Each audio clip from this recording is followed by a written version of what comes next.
Tom Homan joined Donald Trump on stage in New Hampshire last night. Mr. Homan is the border guy. Following his victory speech, watch this. We have a man with us tonight, Tom Homan. I'd like you to say a few words about the border and who's going to solve that problem and how quick are we going to do it? I worked for 6 presidents. No one did more than President Trump. The most secure border in my lifetime. The most secure border we've ever seen. And Donald Trump's going to do it again.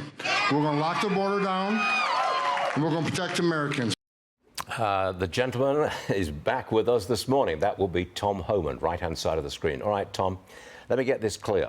Trump would finish the wall if elected president. No ands, ifs, or buts about it. He builds the wall. That's right? Absolutely, because the walls work. So if you look at the data, every place they built a border barrier, illegal immigration was reduced in that area, along with illegal drug flow. Walls work. And plus, it saves lives. The most vulnerable people, the women and children who can't climb that wall, are going to go to a place where there's not a wall. And who's going to be waiting on them? United States Border Patrol will take care of any health needs and the humanitarian case there. How many hundred, the President, Trump said last night he's built hundreds of miles of the wall. How much did he actually build? 465 miles. Wow. And is the plan eventually to build a wall across a couple of thousand miles of the border?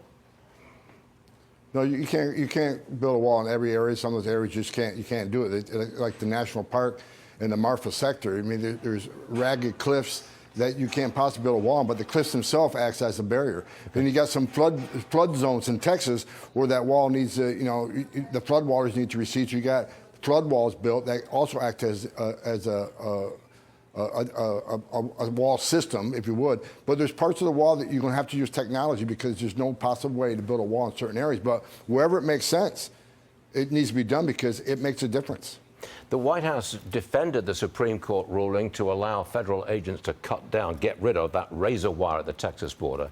They said the wire had to come down so border agents could gain access and do their jobs. You buying that?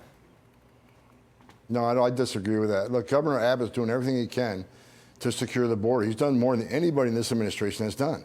And people, want to attack him all the time. But look, every alien that his troopers arrest for trespass, well, at least they get fingerprinted, they get vetted, and they get returned. At least we know they're not escaping. There's one less getaway. Every person they catch, the Border Patrol didn't. That's one less getaway. So at least you know who they are. Second of all, every ounce of fentanyl his trooper sees is a hell of a lot less overdose deaths in this country. I think Governor Abbott's doing a great job. He thinks he needs to keep it up. And I don't care what the Supreme Court says. The Biden administration has ignored the Supreme Court. The Supreme Court said you will put the Remain in Mexico program back in. They didn't. The Supreme Court says you're not going to bail out student loans. He did it. So, I think Governor Abbott needs to do what he can to protect Texas.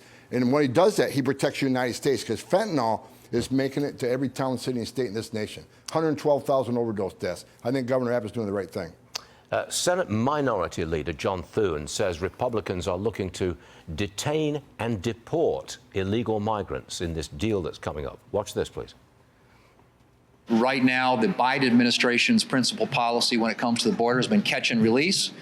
We want to codify a policy that is detain and deport. A very distinct difference. And these are tools that will be available not just today, but for future administrations and future presidents. All right, Tom, detain and deport. Does that work for you? Absolutely. That's what the law says. The law is clear. An arriving alien without proper documentation shall be detained. That's what the statute says, shall be detained. Yeah. Not released, not maybe, not should, shall be detained. And look, 9 out of 10 of these people, based on 10 years of past court data, will get an order removal because they simply don't qualify for asylum. So you need to remove them. If you don't remove them, you're never going to fix the problem. Do you think that Senator Schumer or the Democrats or Biden would accept detain and deport? No. I think it's going to be a fight. I think whatever language they come out with the next few days, it won't pass the House. I think H.R. 2 is the way to go. And why is H.R. 2 important? Because we know it works. Because H.R. 2 is about the Trump policies that were proven effective. It's not a guessing game. Why would we negotiate against ourselves with a model that we know was the most effective model we've ever had down there? Tom Homan, thanks for being with us this morning. We always appreciate it. Come back soon. Thank you, Tom.